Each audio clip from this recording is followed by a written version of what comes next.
Bienvenue dans cette nouvelle vidéo.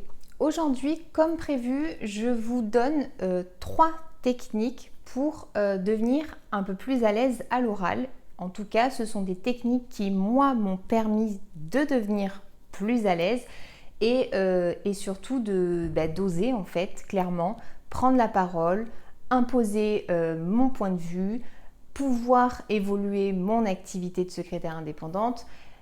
Enfin bref, normalement, ça devrait pouvoir vous aider en tout cas à passer certains caps qui vous permettront du coup de devenir plus à l'aise quand vous prenez la parole en public ou même quand vous devez simplement finalement parler devant des personnes que vous ne connaissez pas. Si c'est quelque chose qui vous stresse actuellement, qui vous angoisse, on regarde ça tout de suite dans la vidéo.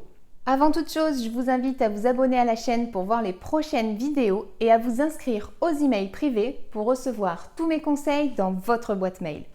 Alors, la première chose va être de maîtriser votre trac. C'est quoi le trac exactement? C'est simplement le fait d'anticiper qu'on va peut-être échouer lorsque l'on va prendre la parole, lorsque l'on va dire quelque chose, quand on va contacter quelqu'un par téléphone. Voilà, en fait finalement c'est un peu la peur de l'échec qui vient nous stresser en fait finalement. Donc il va falloir déjà maîtriser ce trac. Pour pouvoir maîtriser ce trac, il va falloir comprendre d'où il vient exactement. Parce qu'on n'a pas tous finalement les mêmes stress liés à la prise de parole. Pour certains, ça va être peut-être d'avoir simplement les regards posés sur eux. Donc le fait que tout le monde vous regarde, si par exemple vous intervenez au milieu d'un groupe de personnes, si c'est lors d'une réunion, s'il y a un petit peu plus de monde, ça va être le fait que tout le monde s'arrête de parler et vous regarde. Donc ça peut être aussi une chose qui fait ne pas vous rendre à l'aise à l'oral en fait, parce que vous stressez que tout le monde vous regarde et vous écoute parler.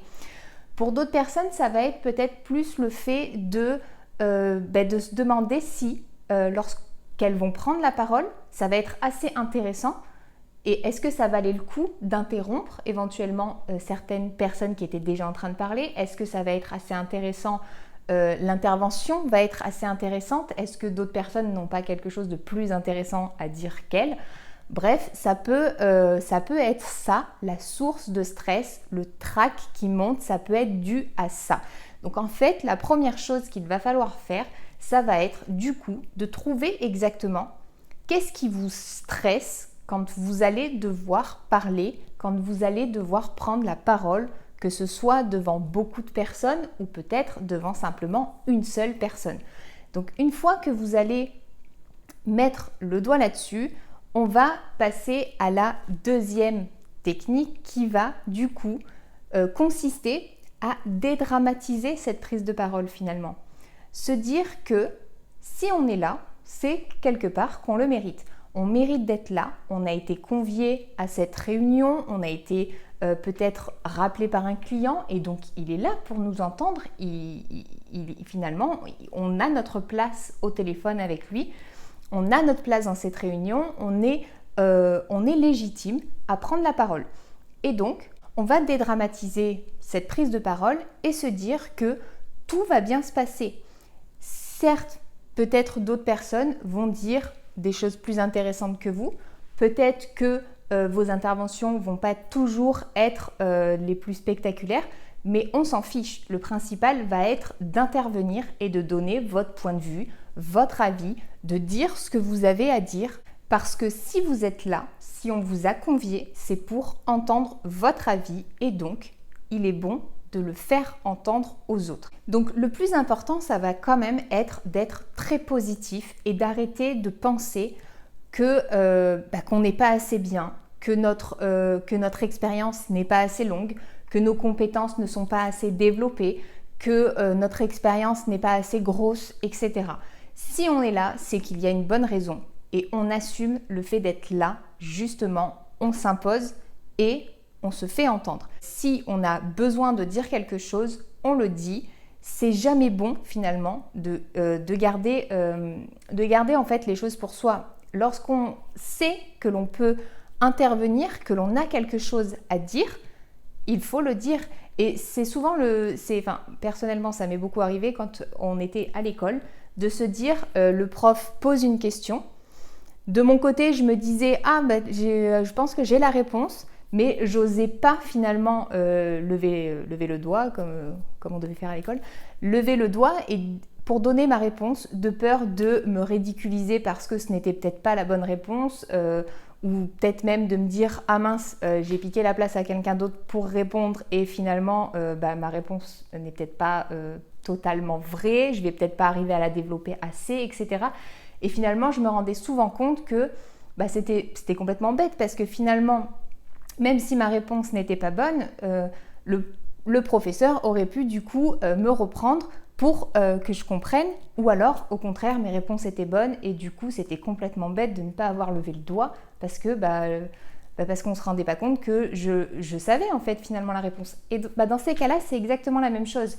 Donc on n'est plus des enfants, il faut vraiment se dire que déjà le ridicule ne tue pas, donc ça c'est déjà une première chose, et qu'il vaut mieux intervenir, peut-être même dire une bêtise ou éventuellement peut-être pas développer assez, mais pour pouvoir justement avoir en face une réponse, avoir peut-être justement une suite d'informations dont on n'aurait peut-être pas connaissance. Donc en fait finalement il est toujours bon de s'exprimer parce que ça permet justement d'en apprendre encore plus. Donc ça c'était la deuxième chose. La troisième chose, ça va être de préparer votre intervention. Qu'est-ce que ça veut dire exactement ?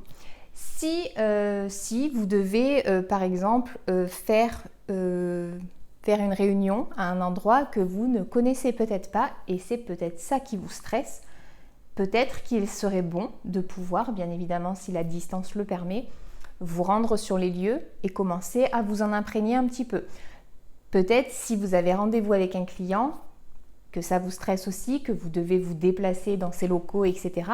Peut-être qu'il serait bon de faire un premier voyage vers ces bureaux pour peut-être vous enlever le stress de la route, pour vous rendre compte réellement de combien de temps vous avez besoin pour aller jusqu'à ce rendez-vous. Donc ça vous enlèvera déjà le stress de la route. Et personnellement, moi, c'est quelque chose que j'ai fait pendant un certain temps quand j'étais stressée de me rendre au rendez-vous client. Je faisais le chemin une première fois, quelques jours avant, pour me dédramatiser un petit peu finalement le lieu, pour savoir un petit peu où est-ce que j'allais et ne pas avoir ça en plus de stressant dans le cadre du rendez-vous. Donc ça, c'est un des exemples. Après, il va falloir aussi que vous vous sentiez prête. Se sentir prête, souvent, pour les femmes, c'est se sentir physiquement apprêtée.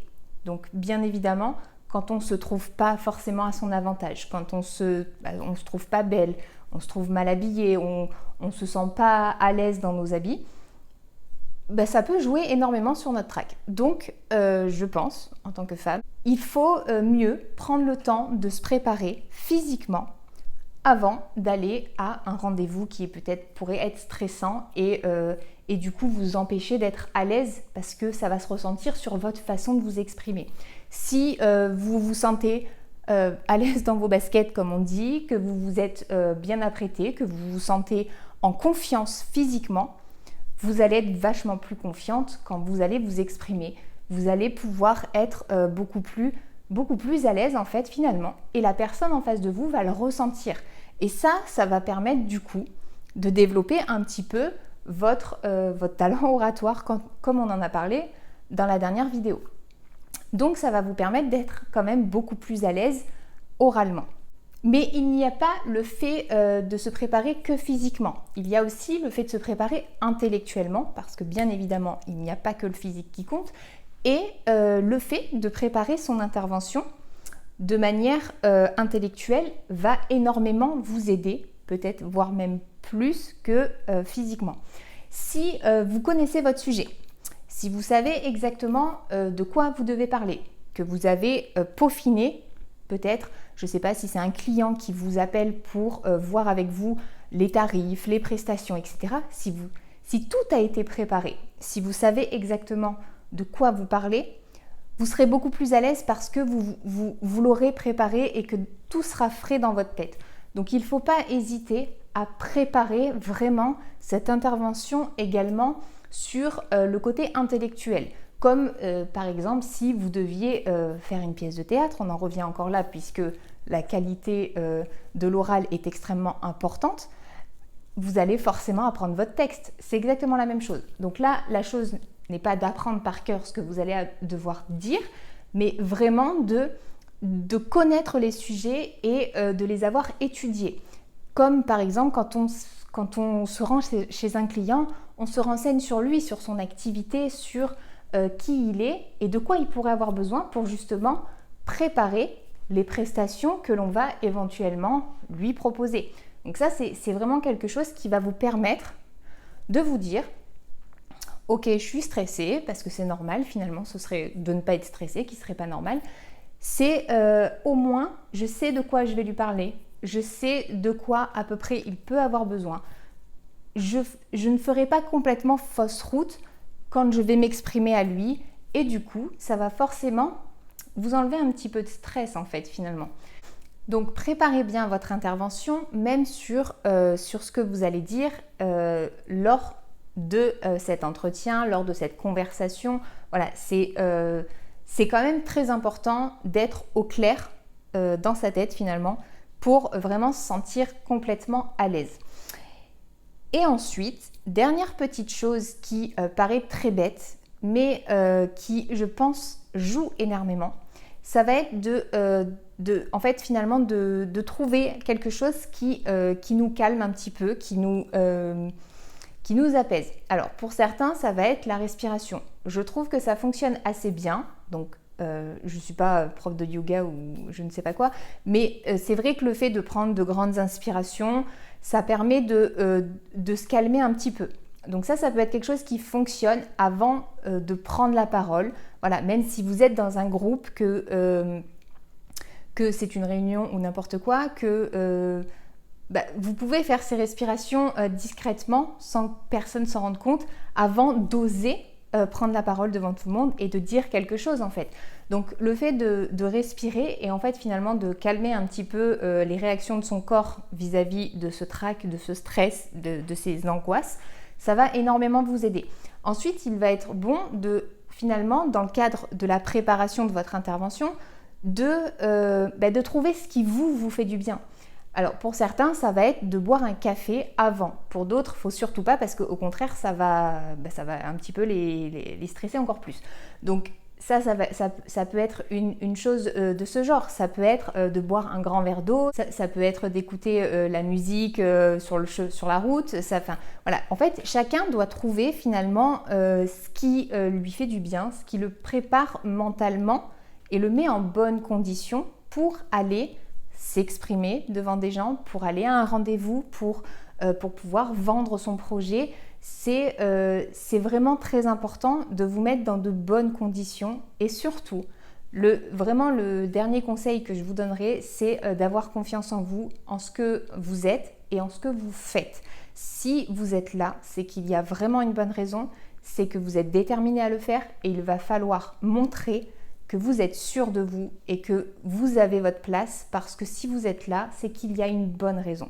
Si vous avez envie d'aller plus loin dans le développement de votre aisance orale, si vous avez envie d'être extrêmement à l'aise avec vos clients, avec peut-être même dans le cadre de votre activité, si vous êtes encore salarié, si vous avez besoin de développer ça et de prendre en assurance, d'avoir confiance en vous pour pouvoir atteindre les objectifs de votre vie, j'ai créé une formation qui, si vous le souhaitez, est dans la description. Je vous laisse aller vous rendre sur la page pour voir le programme. J'espère que cette vidéo vous aura été utile. N'hésitez pas à laisser un commentaire, éventuellement à liker la vidéo si elle vous a plu. Et surtout, n'oubliez pas de vous abonner à la chaîne pour voir les prochaines vidéos et à vous inscrire aux emails privés pour recevoir tous mes conseils dans votre boîte mail.